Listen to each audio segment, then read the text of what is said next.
Little storyteller. Lily skipped towards the bright sunny playground. The slide, a tall swirl of yellow and blue, looked a little droopy today.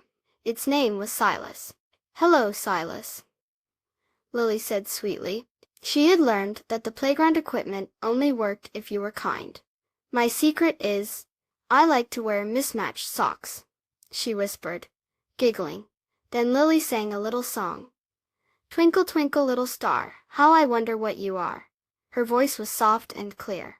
Finally, Lily bent down and picked a tiny daisy with bright white petals and a yellow center. She gently placed it at the bottom of the slide.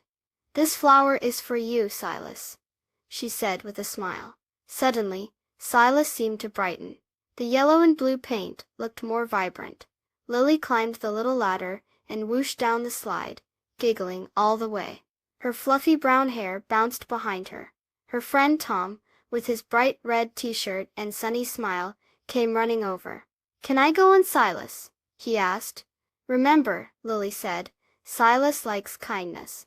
So Tom told Silas his secret: "I love to draw silly animals." Then he sang a quick little tune and offered Silas a green leaf he found on the ground. Silas wobbled a little less, as if saying thank you.